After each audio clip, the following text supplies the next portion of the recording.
So anyway, today we're talking about water work for posture and fall prevention. So we'll start out by talking about, let's see if I can do this correctly, posture transitions. I know everybody knows this. It's common sense, and I'm sure you've all seen it or experienced it. But first, the posture progression, right? The posture progression is we start out as infants, and we're on the ground, and we learn how to roll over and turn around and finally crawl. And when we get to the place where we want to stand up, that's where posture really starts coming into being for us. And so I'm sure you've all seen it with little kids. You know, they're on the floor and they want to get up and they can't do it and they can't do it. And so then they get over by something and they grab on and they get a foot under and they get a foot under. Now, if you've ever watched them, they don't go like this. That's not how they walk. As soon as they get their feet underneath them, they go like this. Right? They pull up. They pull themselves erect. And when they're first new at this, usually what they do is they pull themselves erect and then go plump down on their rear end. But as soon as they try that a few times and their core muscles get used to holding their body erect, then they're ready to start walking and start moving. This is the posture that we're supposed to be in. This is the posture that we try to attain from the moment we're born until we can get to it. This is the posture that we keep all the time we're kids, when we're climbing over things and climbing under things and going up and down trees and going out and swinging a bat and just mixing the bowls in the kitchen and everything that we're doing. This is the posture that we maintain. Okay, we're usually pretty good. I think our kids now have a bigger handicap because our kids now, from a very early age, are taught to do this.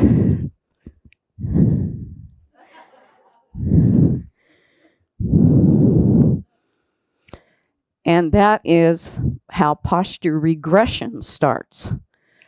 Posture structure comes from us maintaining this and doing this as much as we can. So when you're walking around, you should have your rear end muscles just with a little bit of tension. They don't need to be clenched. You don't have to walk like that. But they should have a little bit of tension. And that little bit of tension in your rear end pulls your pelvis into the correct vertical position, which is quite different from the position we're in when we're sitting, right? That's our pelvis when we're sitting. That's our pelvis when we're standing.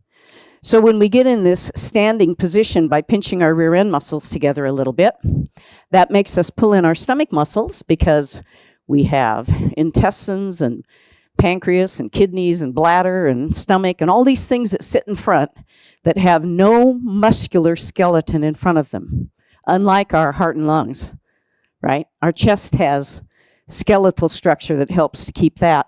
But there's nothing that keeps this in except the hundreds of muscles that are involved in our trunk. And in our trunk, there's something like 639 muscles. It's amazing, isn't it? We only have 107 or 108 bones in our entire body. So 6 times that just in our trunk area to keep us upright. So obviously, when we were created, it was imperative that we had all of this musculature to hold up our skeletal structure. And when we start losing our muscular fitness, our tone, that's when gravity starts working on our skeletal structure. So if I am like this until I'm, 16, 17? Although it's already affected a little bit because I've been going to school, right? So I've been doing some of this, and now I'm doing some of this, right? And sometimes I'm doing some of this. I'm sure you've seen all kinds of postures that kids have nowadays. And I'm sure you probably all remember at some point a parent, a teacher, or somebody going, sit up straight, right?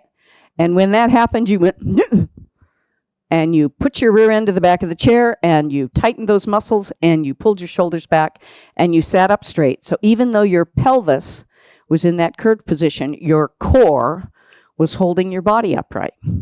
Okay? Over time, when we get out of the habit of this, and a lot of times it's societal, what we have to do, right? You have to drive in traffic a lot. Oh, God. And let me tell you, the traffic coming down today was terrible. It started out with a squirrel running across in front of my car and making me go, ah! And everything in my thing fell off. And he didn't just run across. He ran to the middle and stopped and looked at me. So you never know which way, right, they're going to go. But anyway, so driving a car, working at a desk, the old-fashioned phones that we used to have, right, listening to a telephone while you're working, the newer phones that we have now, which still people do a lot of that. Ooh, did I get dirty already? So societal changes, going from being able to be physically active and having a lot of fun as a kid to being more serious and studious, and then getting married, and then having kids, and then working jobs, and then having to commute to and from your work, which means you're required to sit in a car, needing to get to the grocery store in a hurry and get back so you don't have time to take the 45 minutes it would take for you to walk to the grocery store, and the half an hour that you might walk around the store, and the 45 minutes that you might use walking back with, a bag on your back so that your structure is being good, your core is holding you up. All of these influences work on us. So the way our posture starts to go wrong is, first, it usually happens with this, right? We just let our shoulders come forward a little bit. Now, this is all, I'm talking about people that still have great vision, good hearing, feel pretty physically active, right? But now they're doing this, okay? And they're sitting down, and when they sit down at the end of the day, they're tired. They feel tired, and the reason they feel tired is because their body didn't hold their innards in place. Instead, you're going to love this little visual, their innards were out like that, which meant that the small of their back was trying really hard to hold this. And so they're walking around like this, and they're going, geez, my back is getting tired, and I just don't feel very good. I can hardly wait to get home and sit down, right? So that kind of progression happens. Now, us all being intelligent adults, we can recognize some of these factors that have had an influence on us. And now, unless you're working full-time, commuting in traffic, running back and forth to the grocery store for your kids, and doing all that stuff, you can start putting a little more effort and energy into reversing some of the effects that have happened to you societally, right? You're in charge again. Muscles are tremendously important for our structure, more important than our bones. I have broken bones and had good musculature around it and been able to still go until the bone healed because it held it properly, right? I had a great statistic here when I was talking about the core. Let's see if I can find it. Here's a little fun one. Inside each one of your hands, you have 34 muscles, 27 bones, and 100 plus ligaments in each hand. Amazing, right? Amazing.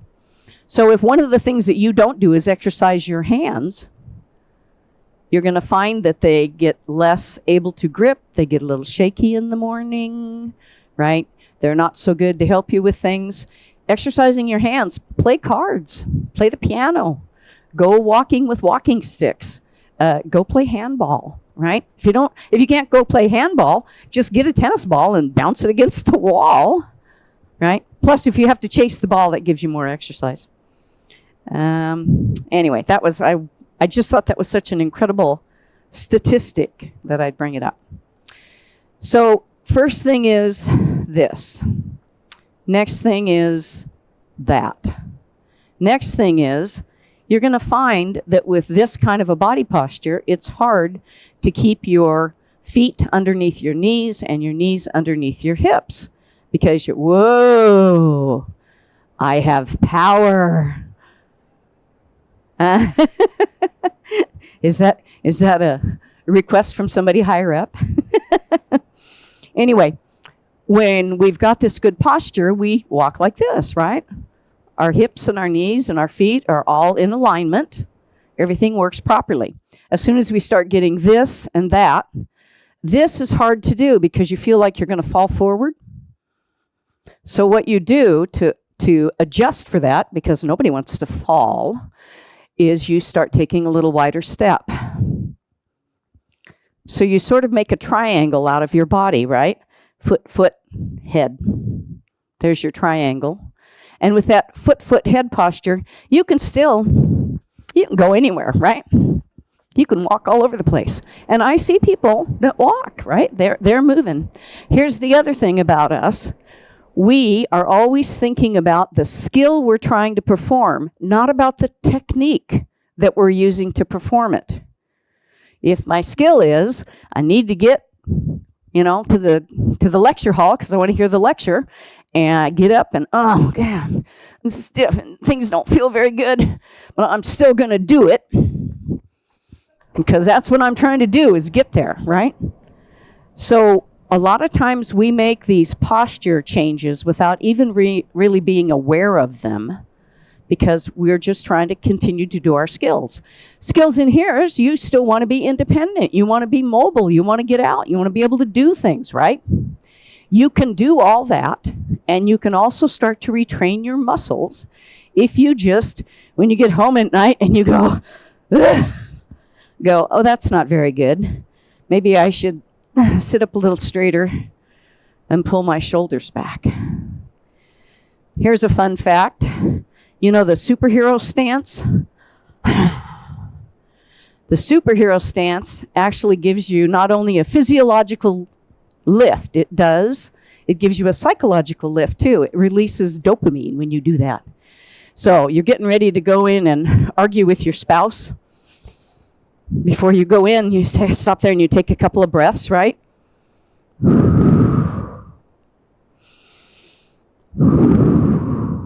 Increases oxygen to your brain, so you're going to be a little smarter. Decreases carbon dioxide, which is a waste product that you've been building up just from normally walking around and breathing. Okay, then you're getting ready to go in and talk to them, and so you go.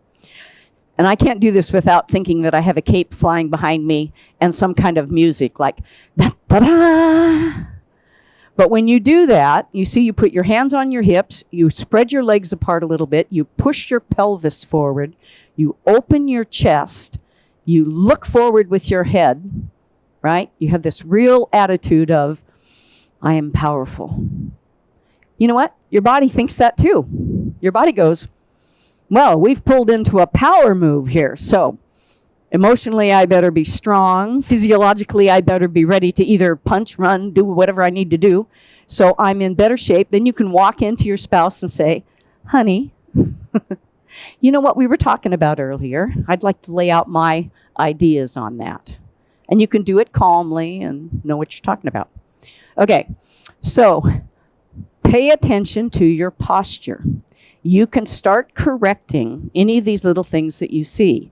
So if you see that when you're sitting, you're doing this, just pull your shoulders back slightly. If you look in the window when you're walking down the hallway and you see this, just pull your head back a little bit. This is a great exercise in the mirror in the morning. You're brushing your teeth. And then you look up and you go, oh gosh. Pull my chin back in alignment, right? My head normally sits like this. It doesn't sit like that. So you want to just be aware of those things and change them. Okay? Is that enough about posture? If you get correct posture, everything from here down follows. If your head is in the right position and your shoulders are in the right position, your pelvis will be in the right position, your hips will be lined up properly, your knees will be underneath your hips, and your feet will be underneath your knees. That means you're less likely to have ankle issues, knee issues, hip issues, back issues, shoulder issues, or neck issues, because you've gone back to the posture that we were all born with, the posture that we strove to get, right? That posture that we really knew without anybody pointing it out to us, that's the posture we're supposed to be in to keep our balance. Okay? Questions on any of that?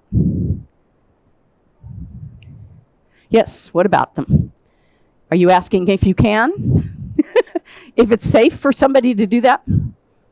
Well, if this is also a natural movement for us, just like this is a natural movement for us, if you've had some problems with your knees or your hips where crossing your leg is not comfortable, then I would not do it, right? I would cross lower. I'd cross my ankles, right? If you cross your legs and you stay crossed to the point that this leg goes to sleep, or you go to sleep in your rear end back there, that's not a good idea. That means that something is pinching your circulation, right, and preventing you from getting your circulation all the way down. The key to this is not whether or not you cross your legs, it's how often you move if you have your legs crossed. So I'm going to sit down and I'm going to watch this lecture, and I'm going to sit like this for 10 minutes. And then I'm going to sit like this for 10 minutes and listen to it. Right? And then I'm going to shift up like this, and sit like this for a little bit. And then if I were a good lecturer, I'd say, okay, stretch break. Go ahead, stretch break. Everybody stand up. Stand up. Stand up. Good for your posture. Stand up. Stick those arms up. Shake your hands around a little bit. Wiggle your body from side to side. Not just your arms, body. Body from side to side. Good. Sit back down. Now, doesn't that feel nice? And that took what, 10 seconds? Our bodies are meant to move, which I think that puts me at the next slide. Uh-oh. Okay. Okay, so after posture transitions, we have I promise I'm trying. I promise. I'll look at my cheat sheet here. Aha. Nope.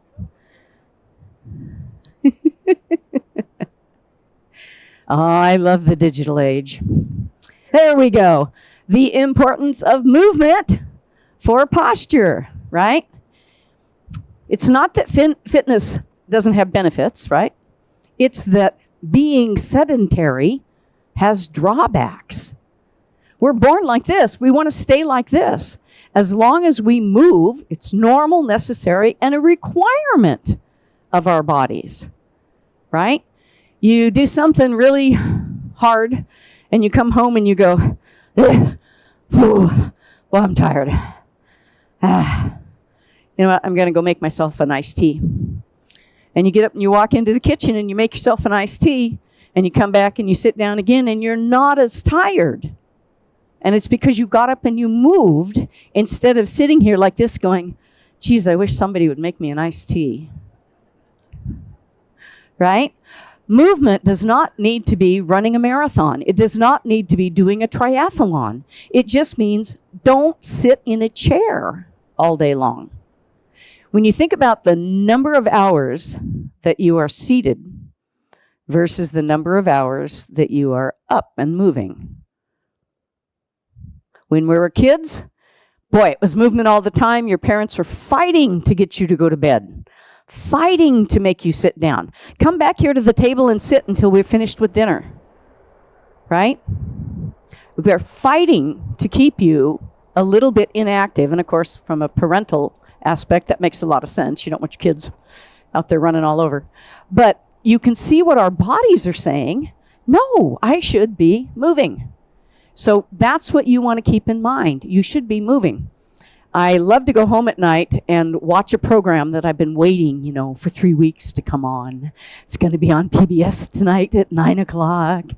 And I'll go and I'll sit down in my chair and get all comfortable. And then I usually go.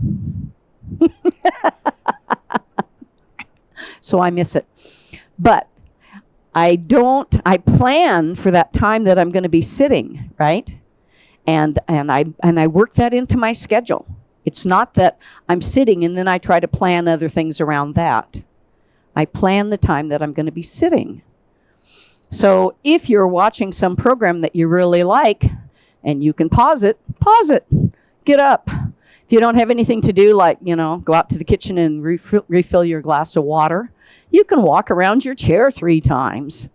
It's movement. You want to make it a little more tricky, you pretend you're playing musical chairs with your spouse, walk around and then sit down. Get up and walk around the other way. And then sit down. It does not need to be difficult to move. Movement is normal, necessary, and a requirement of our bodies. Okay? So that's one of the things. Just kind of pay attention to how much time you're actually sitting versus how much time you're moving. I highly encourage that you try stairs. We have elevators here because, there's 127 floors. And so everybody wants to take the elevator up and down. But if you're on the 14th floor, you can go out to your stairwell and you can walk down 1 floor and get on your elevator at the 13th floor. Or you can come down in the elevator and you can go over, we've got great stairs over here, right? Carpeted, good banisters, clear view. Those are great stairs. And if anything happened, there would be 150 people that would come to your aid immediately because you're so visible, right? So you don't go in and go, okay, I'm gonna go up 22 steps. I haven't been climbing stairs, but I'm gonna go up 22 steps. No, you come in and you go up to, turn around, down to, turn around, up to, turn around, down to, it's enough for today, right? You have to tone your muscles back into shape so they can do what you'd like them to do. And you will be amazed. Any of my water people here? I know there's some of my water people here. Are you not all amazed at how much stronger you are? How much better your balance is? Right? Working out in water. It's a safe environment. You fall. What? Your hair gets wet. You don't break anything, right? You don't smash your glasses. Nothing happens. You might get your hair wet. Okay. Any questions about that? Easy, right?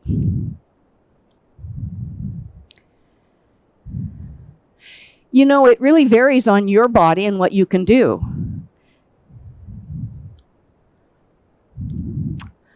If you have a lot of difficulty standing and sitting, then I would try for it, once a half hour if you can. And all you have to do is just get up. And if you're in this kind of a chair, here's another thing that happens. As our muscles from here down get weaker, we rely on these muscles more. And let me tell you, these muscles were not made for walking. These muscles were made for gripping, grabbing, lifting, hoisting, going over our head. They were not made for walking. That's why as a little child, we don't get up like this and rely on our hands to get us going. We use our arms to get up to here, and then we rely on our legs and our core. So if you haven't been getting up and down very much, your legs are probably not as strong as they should be. Your core is probably not as strong as it should be, but your arms are probably still fairly strong. So if you can't get out of a chair and you've got a chair like this, if you put your hands here like this and all you do is try to press, that'll make you work some muscles in your core and your arms. If you're strong, you should be able to push your body up out of the chair, right? When you're trying to get up, if these arms are not going to get you up, remember all of the technique that goes along with good skilled movement. So to get out of a chair, I would pull my shoulders over my knees. Anybody know why I'm doing that? Yeah, I'm moving my center of gravity forward because I'm going to try and get my rear over my knees, right? So if I'm like this and I try to go up,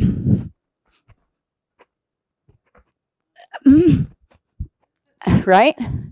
And I'm bracing my legs and I'm using my arms to try and throw a little weight out there, but that's not going to do it. But if I do this, That works well. And if I need to use my arms, I do this first, and then just my hands, I just give that light little, but my goal is to get my rear end forward and to pinch it a little bit so my shoulders will pull back so I'll be in my correct posture. Okay? So depending on where you are and what you can do, that's how you start doing physical exercise. If you ever need any ideas about that, I do one-on-one sessions, and I'm more than happy to give ideas to somebody personally. Okay? All right. Well, I probably just talked about this, right? Mobility maintains our flexibility, strength, and balance. Ooh, now we're getting into balance. Maintaining flexibility, strength, and balance prevents falls. A fall is the beginning of the end, right? I don't care when it happens. A fall is the beginning of the end. Now, you can fall and hurt yourself, and you can heal, and then you can spend a lot of time rehabbing, and you can work yourself back up to being in pretty good shape again, and good for you. But most people don't do that because it hurts, right? It's painful when you fall, and it's hard to rehab because it's painful to take those muscles that have gotten used to being like this. If I'm sitting like this because, I fell and I broke my hip. So now my hip is healed. And I can walk with a walker because I can make my leg move because my hip is healed. Right? But look at my body posture. Everybody knows how to use a walker correctly, right? A walker should have you stand like this. If it's got wheels, you roll it as you walk to it. If it doesn't have wheels and you have to slide it or pick it up, you pick it up and put it down and walk to it. Pick it up and put it down and walk to it. Pick it up and put it down and walk to it. Not only are you working your legs, but pick it up and put it down, right? Arms and core, because when you pick it up, it's going to want you to do that, but no, you're going to keep your correct body posture and do this. Since I've worked a lot with physical therapists, I do know that sometimes people get equipment to help them, but they don't get their equipment adjusted for their body size, body type. And they don't get adjustments made when they're healing. So there was a time when I really hurt a hip, and so I was having to use a cane. And when I first started, I was about like this, so my cane was pretty short. But when I got better, I had to lengthen my cane, and I knew enough to lengthen my cane. If I didn't lengthen my cane, I would continue to cause back problems. Yeah. Question? Oh, no. I thought I saw a hand go up. So, anyway, balance. You should practice balance all the time. And balance comes from good posture. It's much easier for me to stand and balance like this with my body upright than it is for me to stand like this with my body bent forward, or for me to stand like this with my hips wider, or for me to stand like this with a bent knee, right? So when you're getting ready to balance, and you should practice balancing, balance when you're near your bed, right? Throw your feet out of bed in the morning. Maybe you need to go to the bathroom first. Go to the bathroom, come back, and sit at your bed. And then practice getting up, pulling your hips forward, straightening your legs, pulling your shoulders back. Okay, now my bed is right there. So now I'm going to practice balancing. I'm going to balance on my right leg. My skill is going to be paying attention to my right leg. I don't care what my left one does. Paying attention to my right leg. So I shift my weight over my right side. I'm thinking about my foot, my ankle, my knee, my hip. Body weight's here. Body weight's there. Body weight's there. Body weight is there. If I feel like I'm going to lose my balance, the bed is right there, right? So I'm going to sit back down on my bed. I am not going to throw my arm out for the dresser. What happens to your body weight if you throw an arm out? you go from vertical to off of vertical, which guarantees that you are going to fall. You might not hit your face or hit the ground, but you're going to fall. So, remember that little kid? Here I am balancing. I start to feel a little wobbly. Pull my arms in. Straighten my core. I'm vertical. And I can balance. So you want to practice this. You want to start practicing this. I'm sure you've probably been to the doctor and the doctor said, okay, I want to see how chronologically old you are. Never mind your actual age. Let's see how physiologically you are. So stand on one foot and lift your leg. So I go in and they go, oh, look at this woman. She's in her 70s, maybe 60s, maybe low 60s, maybe 50, right? Because I'm standing there and I'm holding that balance. And that's what you want to practice. When you get to the place where you can shift your weight and hold your balance, then walking becomes really easy. Because what do? Shift our weight, keep our erect balance. Shift our weight, keep our erect balance. Right? Okay. That's probably enough of a lecture about that, right? You all get the picture, I'm sure. Okay. Fall prevention. I hit on it already. Don't throw out an arm. Don't. Pull in. Pull in. Be like the little kid. Sit down. Don't throw out an arm forward. I've tripped, I don't know how many times, because most of the time I don't wear shoes. I wear flip-flops. And especially if I go sideways, my flip-flop catches. So I find myself frequently going and catching myself before I fall down.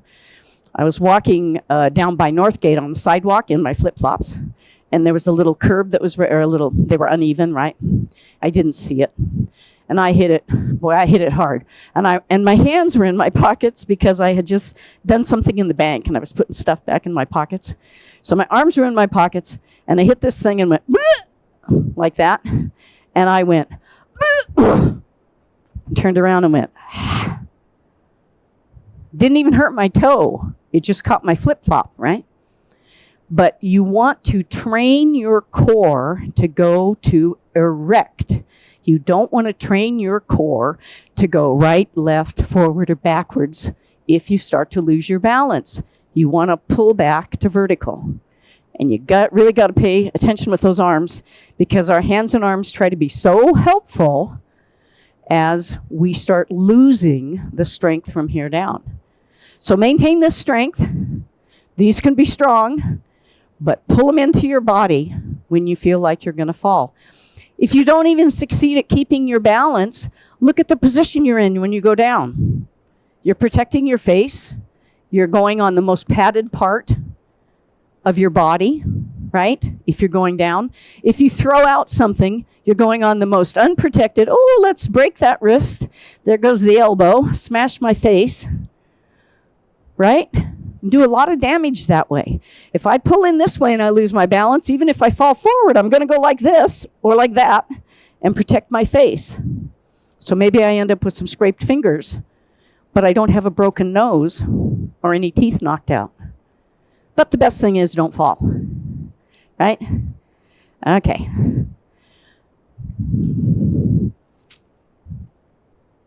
Now we're getting to the part that was at the beginning of this, the importance of water work. And I think water work is really important, especially as we age. When we're younger and we're in water, it's just fun, right? It's fun.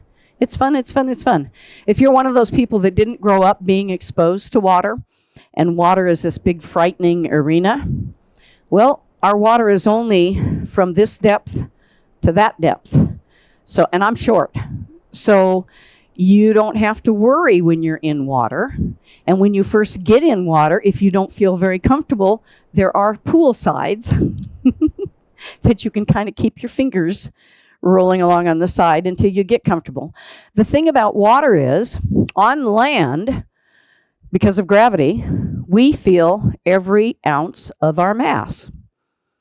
In water, because of buoyancy, we don't feel the heaviness of our mass. It's supported. So when you get up in the morning, if you're going, oh, boy, my back really doesn't want to support this weight, you go down and you get in water and you go, this is nice. The water's helping to hold me up. I can relax my legs. I can keep my back straight. It helps you to support you when you can't bear weight. It reduces your joint and muscle pain and increases your range of motion, right? If this is hard out here, you're going totally against gravity to lift your arm up like that. If you're down in the water and you're doing that, your arm isn't feeling that, right? It's floating out there. You're still using your muscles, you're using your joints, but you're supported, so there's less effort on those muscles until they get into shape. Water pressure, right? Water has more pressure than air. So water pressure helps reduce swelling. So if you're somebody that's got lymph swelling, or your feet and ankles swell up, just with being around and upright during the day, because what prevents that swelling, of course, is enough movement where the circulation in your limbs can keep that blood flowing out as well as in. But if you're at a point where you can't really do that, you're moving around as much as you can, and you notice that your ankles and feet are swelling up a little bit and they're not very comfortable, you come down and you get in water, and immediately, since your feet are on the bottom, they have more pressure than you do around your top. There you are. Where's my physicist who always brings up the physics of what we're doing in water? Okay. Water resistance helps you strengthen your muscles without forcing or hurting yourself. So we have equipment down there, but if you're somebody that hasn't been in water before, you don't need to use equipment. You get in the water, and if you can only walk like this on land, and you put yourself in water and you walk like this in water, you're walking against a heavier force than oxygen, or than air, than air. So you're working a little harder walking through water like this than you are walking through air like this. And then you get out and you go up onto land and you go, you know what? I'm walking a little stronger. I worked out a little bit. I'm walking a little stronger. It's a little by little thing for our bodies to go out of alignment and become weak and get injured. And it's a little by little thing to pull our bodies back into alignment, to slowly increase our strength, our range of motion, and to get rid of pain, right? That's another thing. When we're little and we're standing like this, nothing hurts. When we're older and we're standing like this, things start to hurt, right? Okay. About strengthening muscles, I've had people ask me, because I was in recreation on land as well as water, land-based. I've had people say to me, gee, how much weight do I pump in the gym to get these muscles?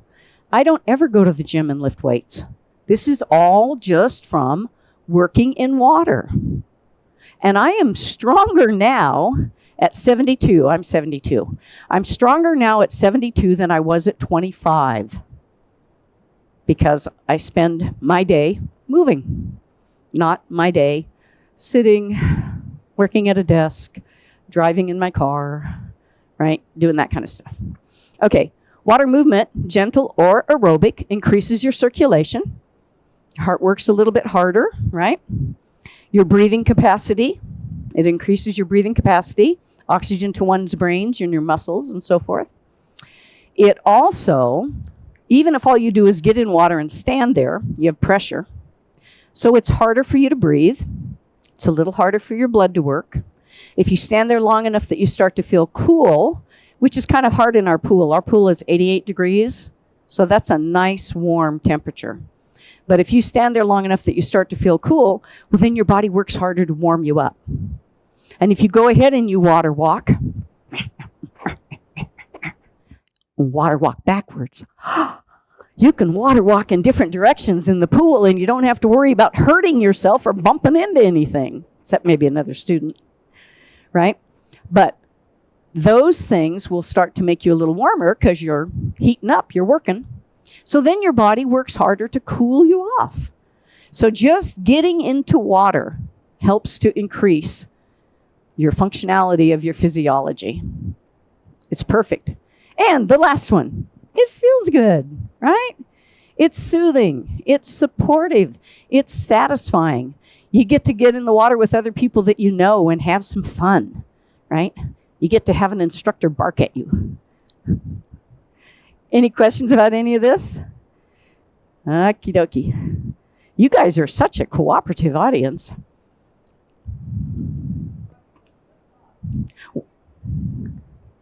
In the pool, I wear water shoes.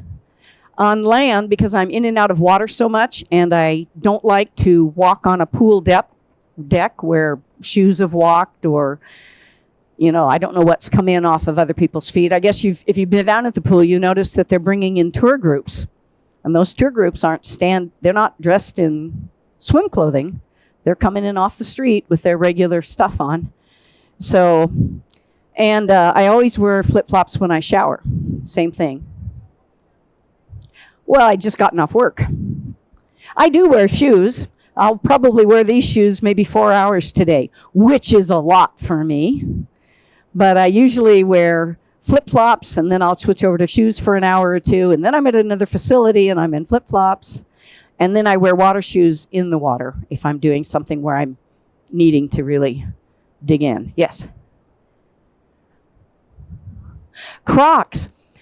Crocs are good on the deck, right, to walk around on the deck. They'll come off your feet in the water, though. So if you're going to get a water shoe, it doesn't need to be expensive. Most water shoes are about $14 to $20.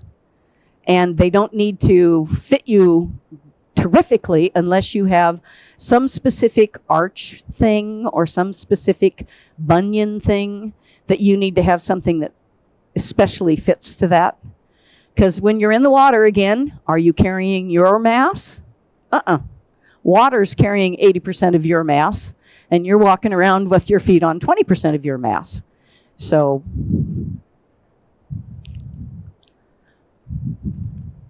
Crocs to walk around. When you're picking out your shoes, you notice what I've got on? They tie. They're as close to an athletic shoe without being one, because I dressed up for you guys. Probably can't tell, but I did.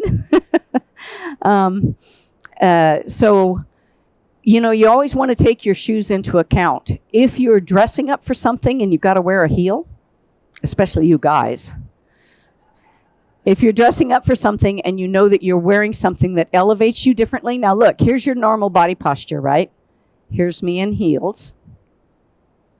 Now you see how my hips are having to come forward a little bit on that? So that is not my normal body posture. I can walk in heels. Right? I can walk in heels. But when I get home at night, and I'm sure you've all experienced this, those that have worn heels, what do? You take them off and go, God, feels so good to put my feet back down, right? So when you're picking out your footwear, think about what you're doing. If all you're doing is, just walking around the hallways here, and that's your morning, you're not too concerned about much, and you know that you're not going to be worming your way through lots of crowds, and Crocs are a comfortable slipper that you like. I have a pair of Crocs that were actually, they weren't called fit flops. I have fit flops too. Most flip flops go up between your toe and the back end goes off your foot like that. A fit flop, or this specific type of Croc, it comes up between your toe and then it runs back to there and hooks. So it comes all the way across your foot. So when you lift your foot, it does not come off the bottom. Yeah, so it feels very much like being in a shoe. And frequently, I wear something like that, you'll see I won't actually go to shoes and socks seriously until we're consistently in the 30s temperature-wise. If it's 38 and above, I'm usually barefoot. I know that's going to have to change when I have to start taking the light rail, just because I don't want anybody to step on my toes. Okay, so the water programs that we have here, Tuesday, Thursday water programs. Aqua Fitness is from 9. It says 9 to 9:45 everywhere, but anybody in my class knows I push it to 9:50 or 9:55, right? I'm so used to having an hour of time for fitness. So if you have to get out at 9:45 or 9:40 or 9:30, people will say, I have to get out. And I'm like, okay, right? But if they stay in there, I'm going, can you guys do one more minute? Can you do one more minute? Okay, the gentle aqua step and stretch, that's from 10 to 10:50. People that come to Aqua Fitness, especially now the people that have been coming regularly with me, they are used to my style of teaching. I teach in water, and I use water resistance a lot. And so one of the things that we learn almost immediately is how to sit on a noodle with our feet off the bottom. And the reason for that is, as long as your feet are touching something, you're balancing on your legs. Once you sit on a noodle and your feet come off the bottom, you're balancing with your core. So that really helps you tone up your core muscles quickly. And we can always tell when somebody new comes in. We don't laugh at them. But when somebody new comes in, they start to pick their feet up and they go, whoa. Yeah. Oh. But that only lasts like a class, right? Or 2 classes. And then they've got it figured out. Their muscles tone up. Okay, the gentle step and stretch. Folks that come to that generally have something a little more involved, and I can help them more individually with that. So, but if you've never done any one of my classes, you want to start in the step and stretch, feel free, because it's a little slower paced. I harass people more, don't I, Susan? Yeah, I do. And then I have these 3 individual one-on-one sessions. And they're scheduled from 11 to 11:25, 11:30 to 11:55, and 12 to 12:25. You sign up for them outside the gym on the table. There's an area there that's highlighted in yellow, and there's only 3 slots on Tuesday and 3 slots on Thursday. First come, first serve, and they put the list out at 8 o'clock on Friday mornings, unless I know somebody specifically needs something and they've contacted me, and then I'll make sure that your name is down at a time that's convenient, that works for you. Because I do have some people that come frequently where I could say to them, you know what you need to do. You come in on your own half hour and do it. Yeah. No pass fail. I do take attendance. The only reason I have rosters is so I can learn everybody's name. Because in the course of my week, I work at 3 different facilities. So in the course of my week, I'm talking to probably 70 different people. And yesterday I went and did a class, didn't teach one. I went and took a class that I like. And a woman that I hadn't seen for about 6 weeks was in there. And I'm looking at her going, I know this woman's name. And I'm thinking, what does she do? Oh, she comes to my boot camp class. Okay, boot camp. What does she do? Oh, yeah, she travels for work. Yeah. What? Yeah. Oh, yeah. She said she was going to go visit her brother because he was having heart surgery. And her name is, did I forget to turn that off? I'm so sorry. And then I finally go, Anna. Hi, Anna. But you can see, boy, I'm just going through the files in my brain trying to come up. So if you come in and you check each day, then I know who's come, and I put faces with the names a lot more quickly. Anything that you want to do. I've had people come in and just work on swimming techniques. Susan is doing a pretty good breaststroke now, right? And so whatever you want. And occasionally I do special things, like I advertise them as stroke clinics. And that's a funny way to advertise them here, because people go, strokes? I'm thinking swimming. Swimming strokes. Front crawl, breaststroke, butterfly, backstroke, side stroke. That's what I'm thinking, strokes. So anyway, so I try to remember to go swimming stroke clinic for swimming strokes. Any questions about anything? Yes.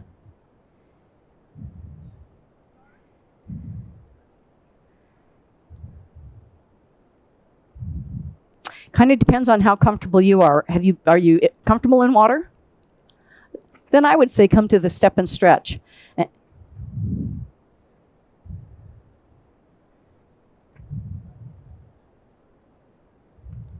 Yeah, come to the step and stretch. If you get in and I have you sit on the noodle and you're like, oh my gosh, this is too hard, then you sign up for a one-on-one and I'll discuss.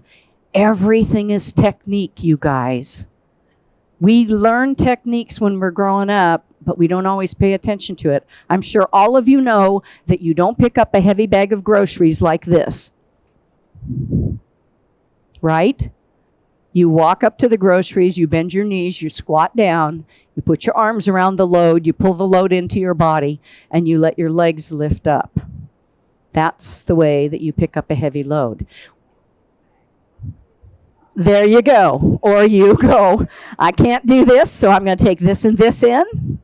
Then I'm going to come back and I'm going to take that and that. And if you're doing that, think to yourself, I'm being so much more aerobic. Look how many walking laps I'm doing to do this, right? But the way that people get hurt is, like I said, we're always thinking of the skill. So maybe the skill is helping somebody into a car that needs help, right? So the car door is open, and they back over to it. And they sit down, and they can't get their legs in. So you, helpful person that you are, you come over, and you get down like this, and you pick up their legs, and you go, and look at the position that your body goes in. And they get in there and they say thank you, and you go, you're welcome. I think I did something to my back. Right? So you did the skill. If you give yourself a little time to figure out the technique that works best with the skill, maybe the way that you would do that instead would be, okay, we're going to lift this leg up. I want you to help. Can you pull your knee up towards your chin? Great. Let's put that foot there. Okay, now I'm going to help you turn your body, so I'm going to grab you back here, and I want you to push with this leg and shift your body a little bit. Great. Okay, now you're going to lift this knee up towards your chin, and I'm going to help this leg come in. Okay, now I'm going to come around here again, and you're going to shift your body. So put one leg over, shift your body. Put one leg over, shift your body, and you're helping to push. And then they're in there, and you're going, that didn't hurt at all. Okay? All right, I think I'm at my last slide here, I believe. I'm supposed to have one more here. No, it's not cooperating. Nicholas, I have one more slide. Oh, wait a minute. Go back. Let's see, I'll go back here. Maybe it's just because my computer was asleep. I've got it. Oh, yeah. So we've been kind of answering questions as we've been going along. So if you have any other questions, I can answer for a minute or two. But this is a little question for you guys. What is easy to get into but hard to get out of? Anybody? What's that? Trouble. You know, the 10-year-old boy that lives on my street said that. What's easy to get into but hard to get out? He said trouble. Yeah. A bathtub. That's a good one, right? And you get in there, it feels so good. And then you got to get out of it. Hard. Did I see? In the shower, or getting in and getting out of the shower. A rut. Easy to get into a rut and hard to get out of it. All of these things are answers to this question, and the only difference is your perspective, right? What you're thinking about, what you're seeing. Water, I believe, gets a real negative perspective. People think, I can't go use the pool because I'm not a swimmer, right? Or I can't go use the pool because I don't have a swimsuit. You don't need a swimsuit. We don't do any fashion shows down there. You do need to have something that's clean and just for swimming. But you can come down in shorts and a shirt and underwear that you like and do that until you can get yourself a suit. Because I know after you're in the water for 2 times, you're going to be going, Monday Market, going to go look at Monday Market, right? So it's all your perspective. And there are, Brian teaches 3 other water classes from 9 to 9:45 on Monday, Wednesday, and Friday. And he teaches them from the deck. And he's a dance person, and he's a lot of fun. And if that's the class that you want to get into, get into that class and move. But if you want to try some of the techniques that I encourage, please come and visit my classes. Okay? Oh, thank you, thank you, thank you. You guys have been a good audience. Let me see, how many do we have? 2, 5, 7, 9, 10, 11, 12, 13, 14, 15, 16, 17, 18, 19, 20, 21. And Nicholas makes 22. Thank you, Nicholas. Thank you for your kind attention. Please come on down. Feel free to come out and talk to me. I think